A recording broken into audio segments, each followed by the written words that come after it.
Everything rises and falls on leadership. The ability to lead well is fueled by living your cause and purpose. This podcast will equip you with the tools to do just that. Live and lead with cause and purpose. And now, author of the book, The Anatomy of Leadership, and our host, Chris Como.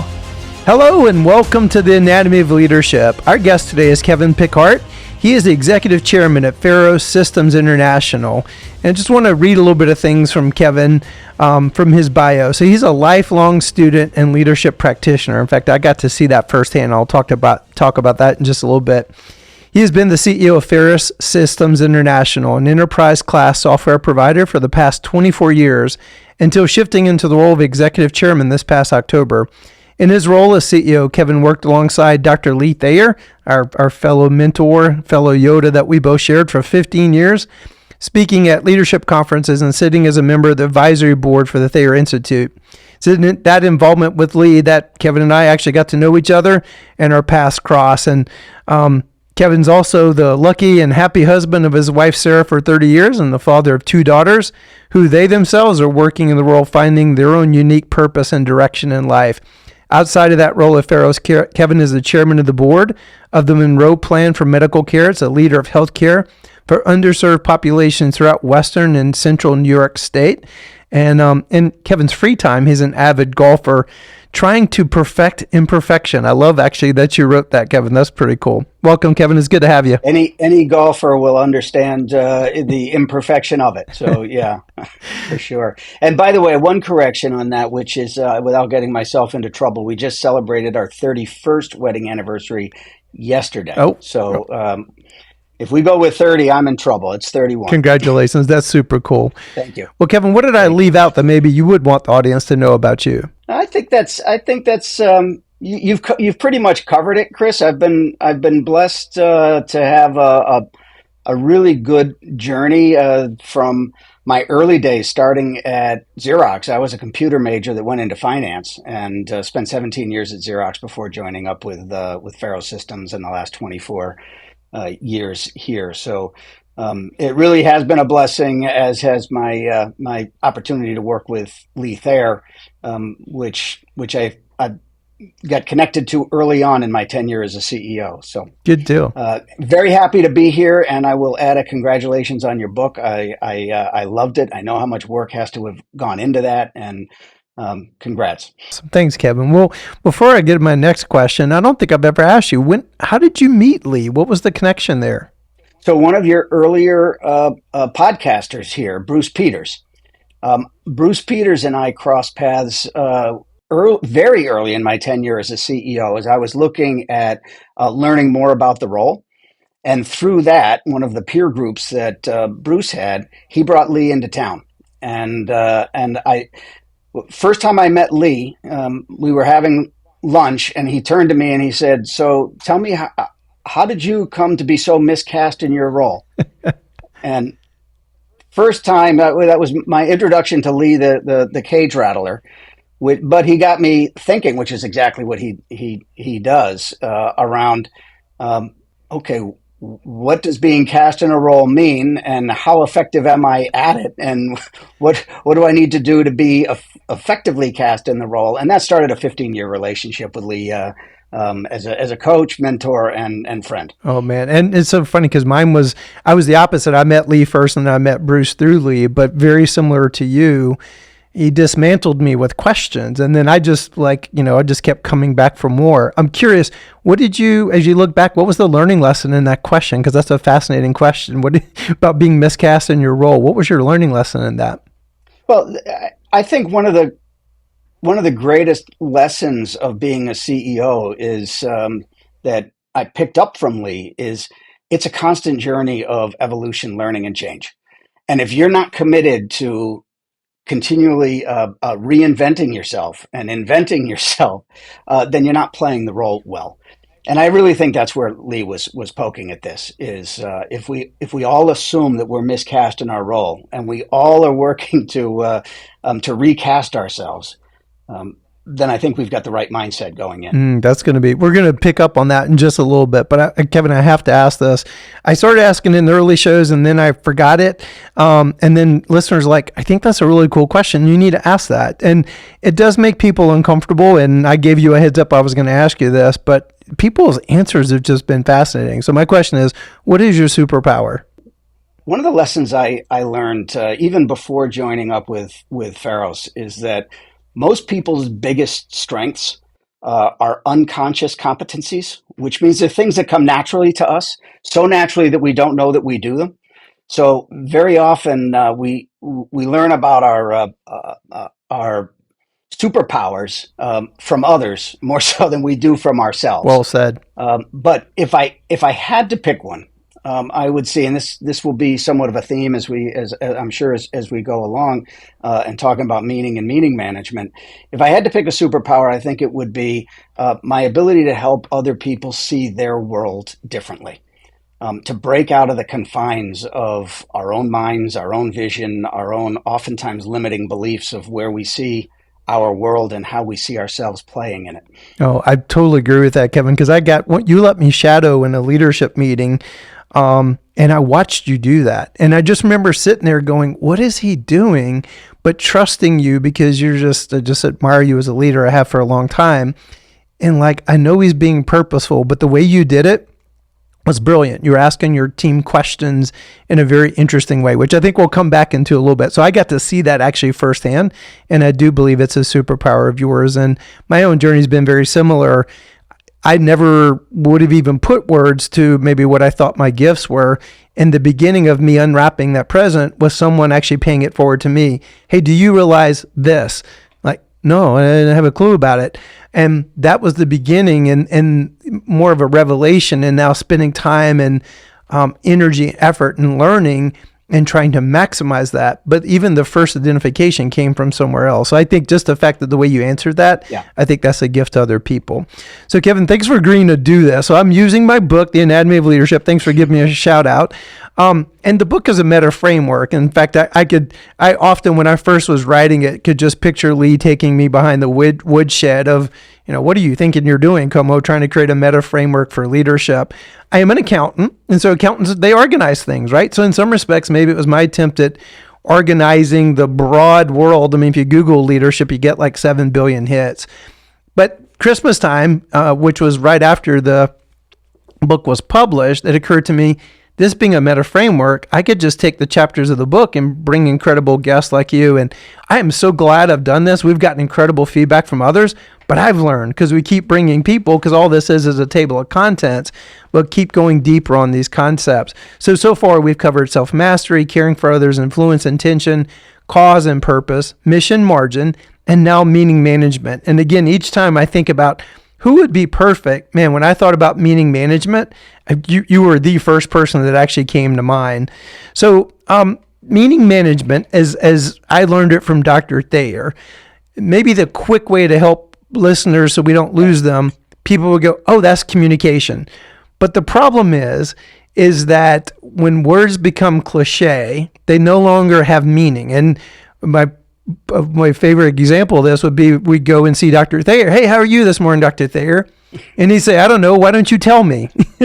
And it was a brilliant way of shaking the cobwebs of going, hey, are we going to have meaningful conversation here? Or are we just going to do the typical thing that people would do and we exchange words and we're not really doing anything? In fact, he was the first person I ever heard say one of the original true definitions of communication was intercourse. Like, in other words, there's something that comes out of this that was different than what two people brought into it. So that's my attempt at meaning management. I think you do a much better job. So how would you define meaning management? It's so tied up in so many different things. It's tied up in purpose. It's tied up in communication. It's tied up in mission. So meaning management is in my experience, it's very broad. I remember one of the areas where Lee, and you mentioned this in your book, was absolutely brilliant. Is he may have been one of the foremost thinkers on the mechanics of communication. What is it really? And I remember reading a piece that he had written where he identified that people don't really live within themselves, and meaning doesn't live within us. Meaning lives between us.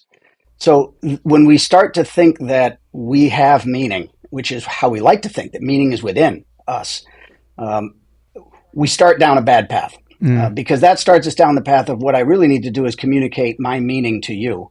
And you need to communicate yours to me. And even in business, when we start looking at customers and channels and partners and employees, when we start looking at meaning as something that someone can own versus something that we share, uh, I think you begin to unlock a lot of value as soon as you can get people to start getting to the point where they recognize that meaning is something that we share, which means it's something we create.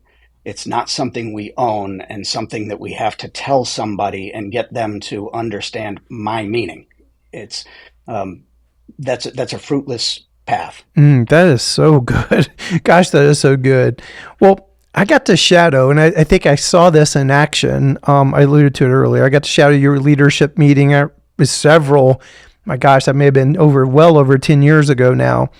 And I just knew you were a great leader, an open leader. And so the gist of the conversation was your team was saying we have communication challenges. And I just felt like I was watching this ping pong match, and you're like, no, we don't. And your team like, yeah, well, the survey says, and no, we don't. And I'm thinking, okay, I am watching something. I'm not quite sure what I'm watching, but I have a feeling this is going to be so profound for my life. And so what was I watching, Kevin? Because I don't think you were being in denial. No, absolutely. And it was such a lesson for me. You and I were learning at the same time. I remember it vividly, and it was more than 10 years ago. Um, I was a relatively new CEO, and I was new and working with Lee Thayer. We had about half of our employees here in Western New York, and another half of our employees in New Zealand. Now, we both spoke mostly the same English, but we had functional differences between us. And the core of it was there absolutely was a communication issue. So no question about it. And one of the challenges you talk about it in your book, and I think it's one of the great quotes of George Bernard Shaw. The problem with communication is the illusion that it's happened. So to me, we have, as soon as somebody tries to communicate something to somebody else, we have a communication problem. It's just a matter of what's the scope of the problem. So I brought this to Lee because we had a limited time between the two offices where both offices were open. And if we weren't communicating effectively between the two organizations, we had a problem. We had products being developed in one country and in one location, and we had sales and support and services and customers in another location. So I was really struggling with this as a young CEO. So I did bring it up to Lee. I said, we're struggling with this. And his response in Lee fashion was, why do you choose to have that problem? And it got me stopped and thinking and saying, well, yeah, it's an interesting question. Why do I choose to have that problem? If all organizations have problems, the best thing we can do is choose which problems we want. And the reality is, by focusing on it, and this is something else that you highlight, how we define the world creates our world. So as long as the organization could define the world as, yeah, we have communication issues between the office, that's where we were going to put our focus. And my choosing to understand that problem just made it that much bigger because people loved to have me own the problem of the communications between the offices, which made me answer central. And all of a sudden I find myself answering all the questions, knowing I'm playing the wrong role. So the tool that I used was one that Lee had introduced me to. He said, one of the most important tools you have as a leader is to choose what to understand, what to see, and what not to understand, and what not to see. And what's interesting, and this was the great lesson in that, is as soon as I refused to see that we had a communications issue or acknowledge that we had a communications issue, it went away. The issue was not the communication. The issue was something more underlying around creating alignment and respect between the organizations and acceptance of different worlds and different space. So once communication went away and we started getting at the real issue, then all of a sudden we began to have some real breakthroughs. So yes, I remember. I remember you being there, and I remember myself um, saying, "I'm going out on a limb here by telling people we don't have a communications issue when all communications is an issue." It's just Lee's brilliance of, yeah, choose not to see it. Don't choose that problem. Okay. Let's choose a That different is one. so good, Kevin. And we have not circled back with each other on this, but I've actually used that. First off, it was a brilliant performance. And I say that very deliberately. You were performing your role in a very deliberate way. It was a brilliant performance. And then I've paid it forward to so many organizations because I said typically how that conversation would have gone is, oh, you're right, we've got communication issues. And next thing you know, people are off. Let's do a company newsletter. And they're like, all these solutions, they never really got to the core of the problem. And how often that occurs on a day-to-day basis and still occurs on a day-to-day basis where I'm a part of, makes me cringe a little bit. But the fact that you performed your role in that way ended up in a much more efficacious place. And I wanted to pay it forward to you that I've now paid that forward in many hospices just watching that whole circumstance. Yeah, it is a it was a great lesson for me, and I've used it in different aspects around let's understand what problems we choose to accept and take on. The other thing is that people love to have the time of the CEO. They love to have their problems shared with the CEO as with the leader, whatever role it is. They love to have their problems shared, which is why kids want their problems shared with their parents, and students want their problems shared with with their teachers. It's important to understand that part of the role of the leader is, and part of the role of meaning is to define what do we choose to own, what do we choose to understand, because where we focus is where we focus our attention is going to drive the meaning. That's huge. And then what hits me as you say that is our most unreplenishable important resource is how we choose to invest our time, and how often because Lee would always say 50 to 70% of organizational costs are in communication or the lack thereof. And I remember sitting there as an accountant going, is that really true, 50 to 70%? And the older I become and more gray I get, I'm like, damn, he was right. Yeah, yeah, yeah. No, absolutely. And when you think about how much of our time we spend in communication, Yep. And that no matter what we do, it's going to be imperfect. It's like golf, I guess, in that way. But it's going to be imperfect. Once we begin to accept that and say, okay, let's not try to get to perfection here. Let's try to get to effectiveness. Make it efficacious, as you highlight. So here's a good question just to keep. I'm thinking of our listeners. And so how do you use this competency of meaning management as a CEO, or let's say any leader? How did you do it? And then how did your team then utilize that concept? Yeah, and I think it's a part of every leader, whether you're playing it intentionally or not intentionally, right? Part of the role of the leader is to help people understand the world around us and how we interpret it.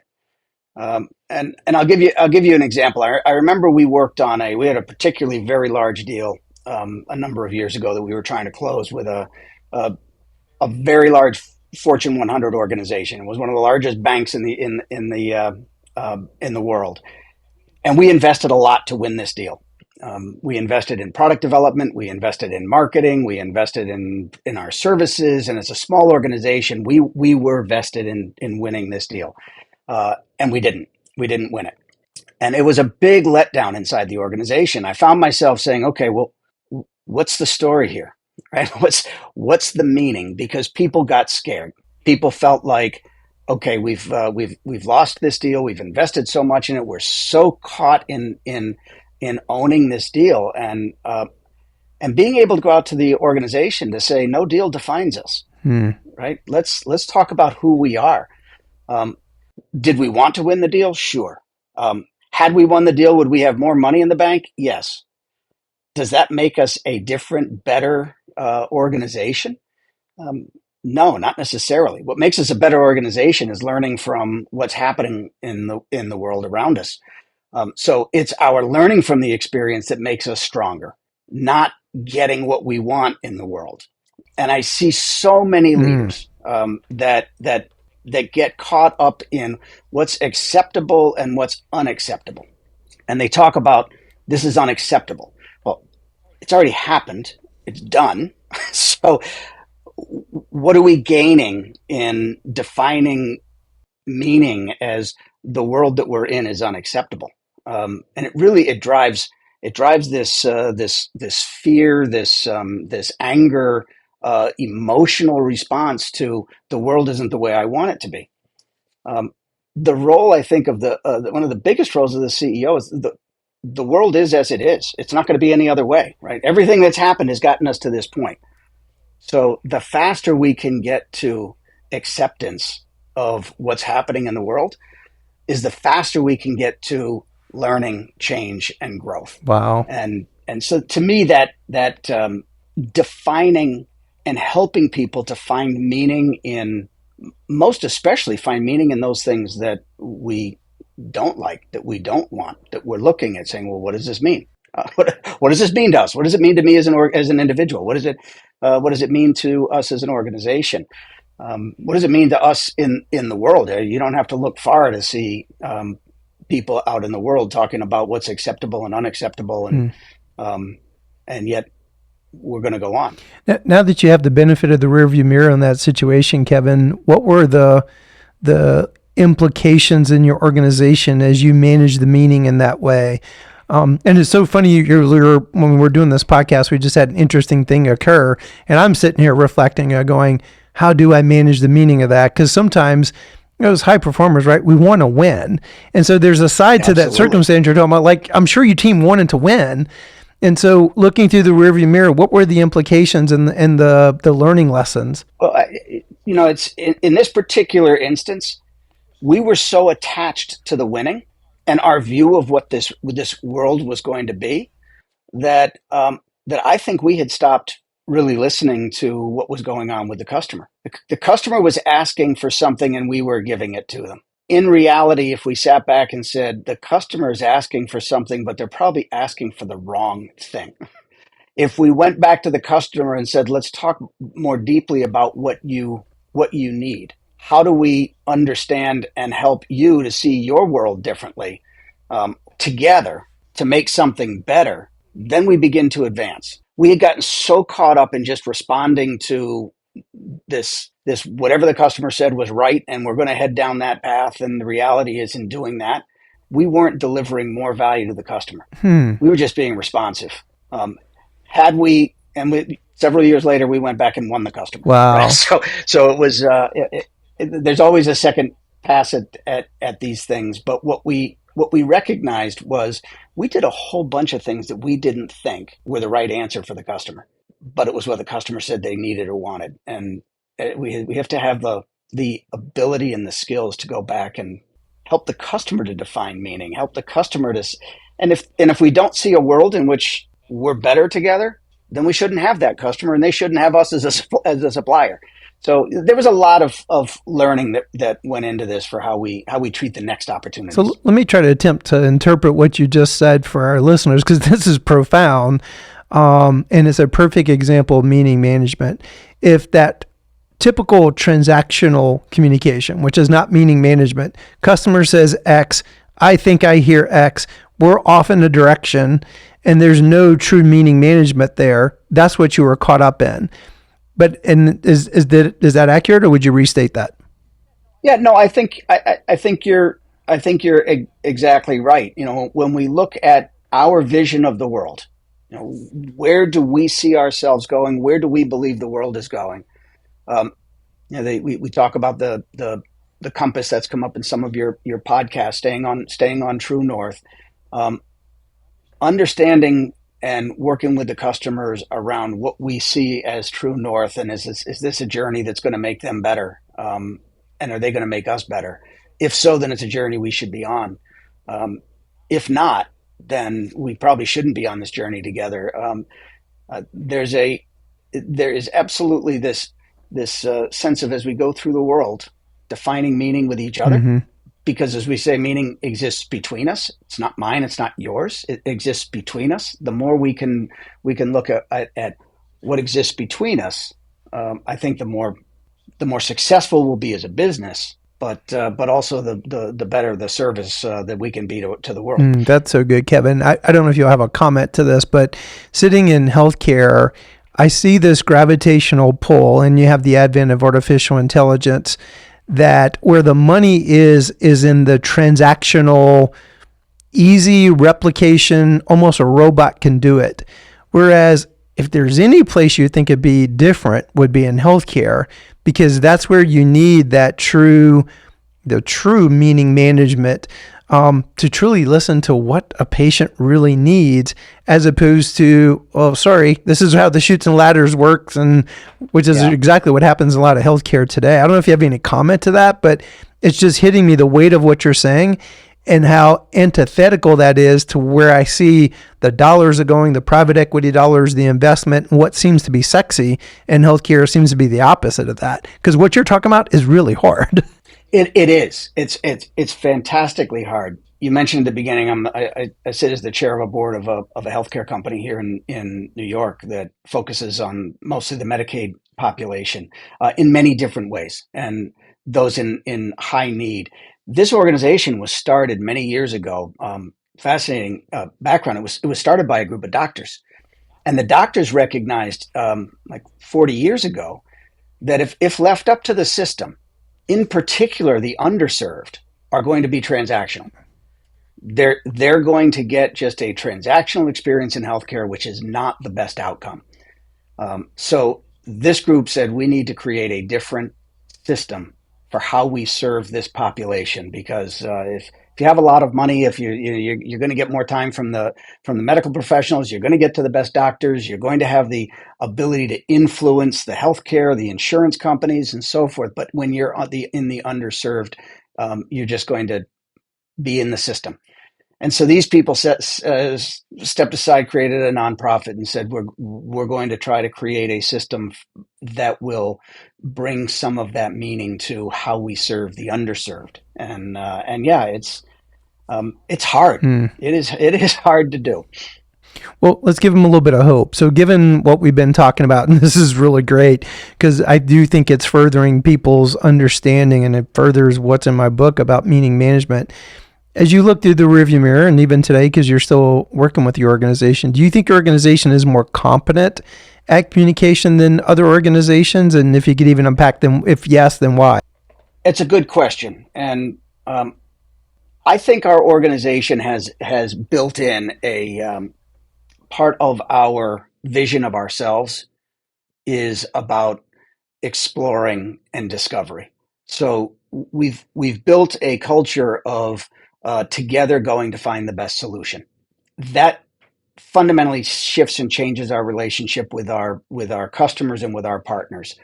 And when we ask our best customers why they do business with us, part of the reason that they highlight is it's because of your people, and it's because you help me see the world differently.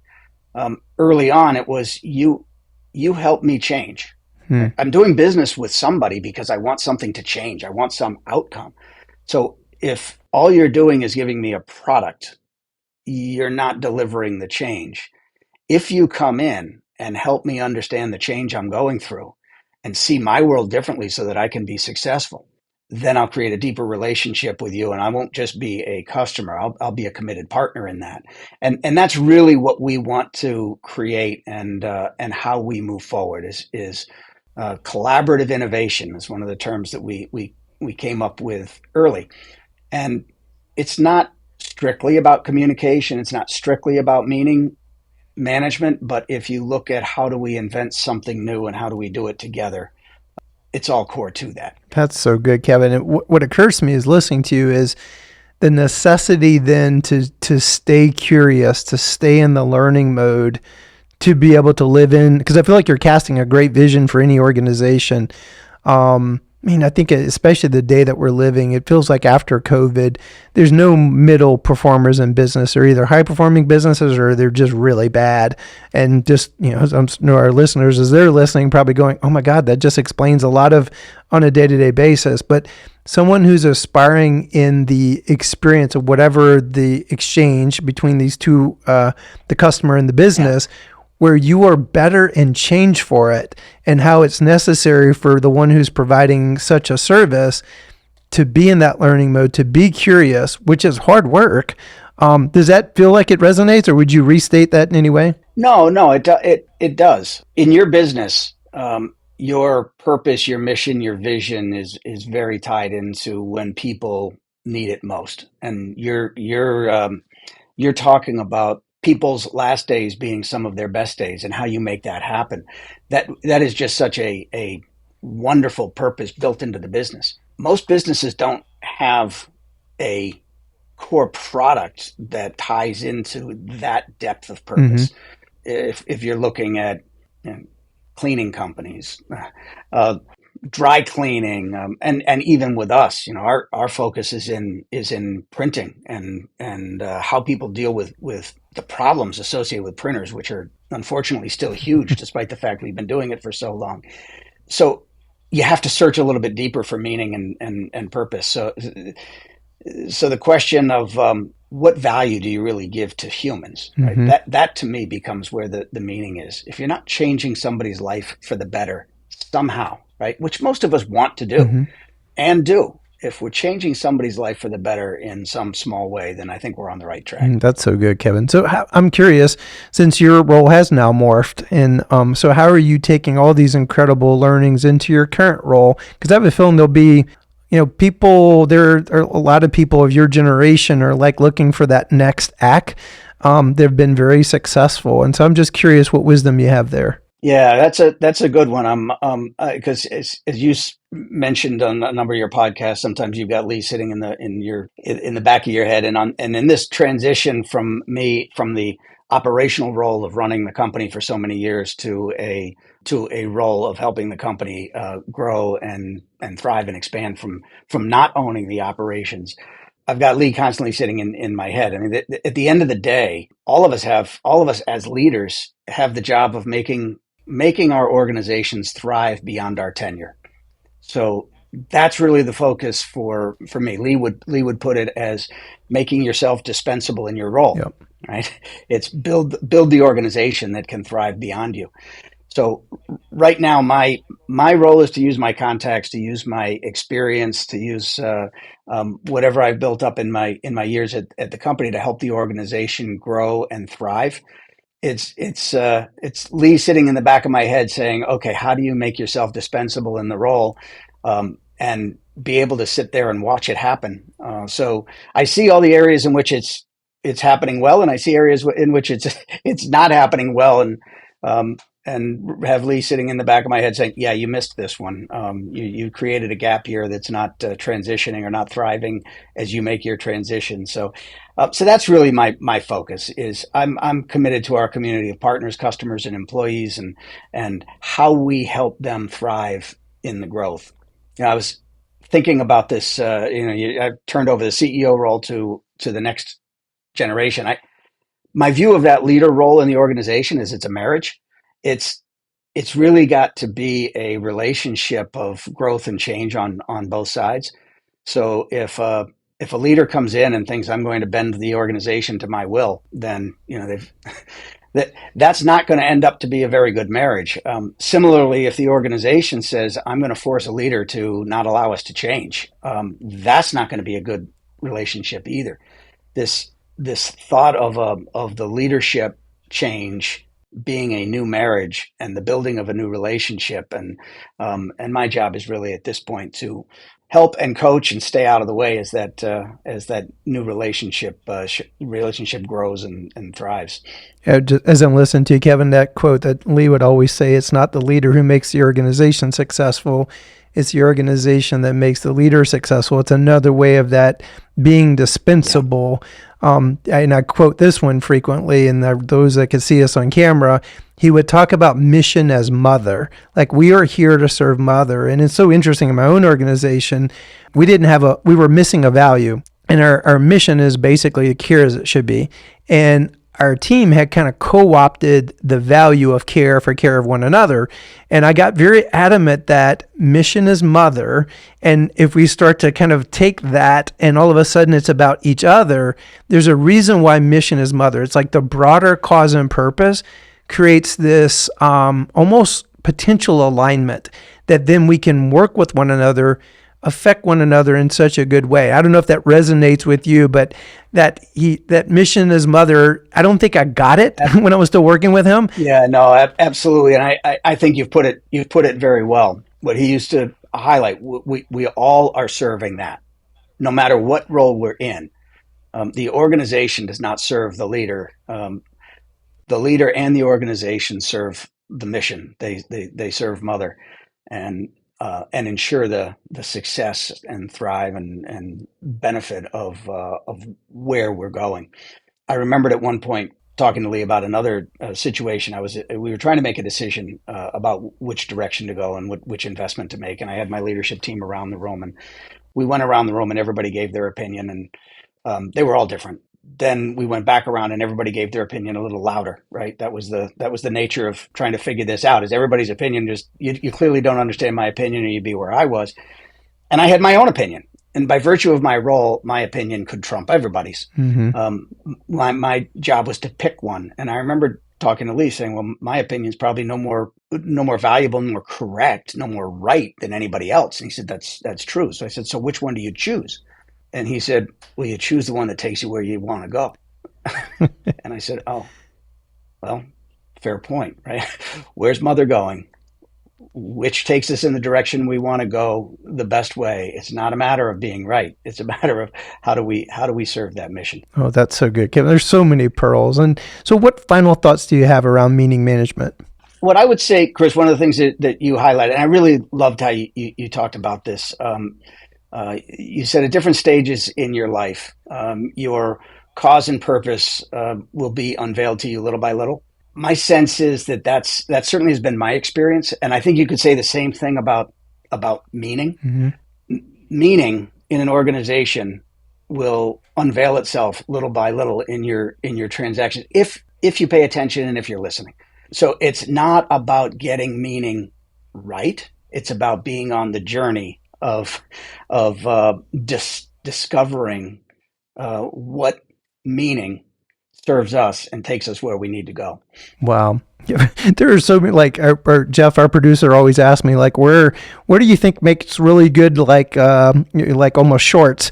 I'm thinking this whole podcast is just a bunch of incredible, poignant pearls that each will make just perfect standalones. And Kevin, I just want to thank you. Again, you've been a great mentor over the years.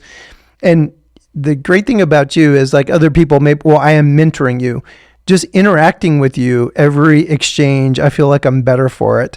And so just thank you for that. And I imagine your team would probably say the same thing about you as well.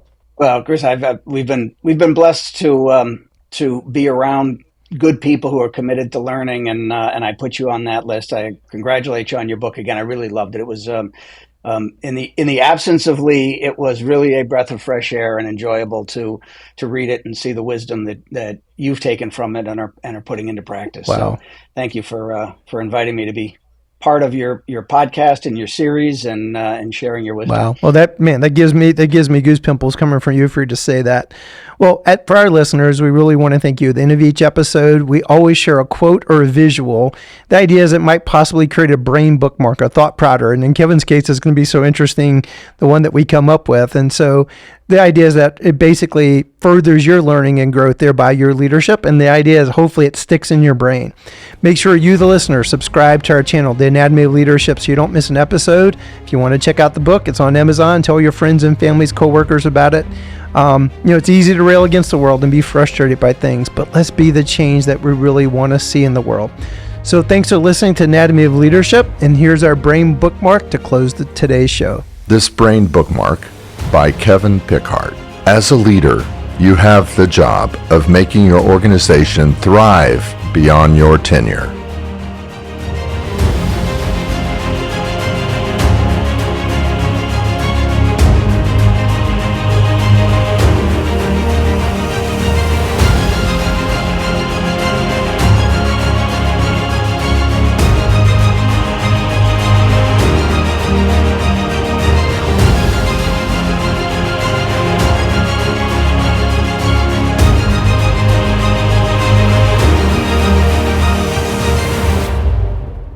Thank you to our Anatomy of Leadership sponsor, Delta Care RX. Delta Care RX is also the title sponsor for our April and November 2024 Leadership Immersion courses. Delta Care RX is primarily known as a national hospice PBM and prescription mail order company. Delta Care RX is a premier vendor of TCN and provides not only pharmaceutical care, but also niche software innovations that save their customers time, stress, and money. Thank you, Delta Care RX, for all the great work that you do in end-of-life and serious illness care.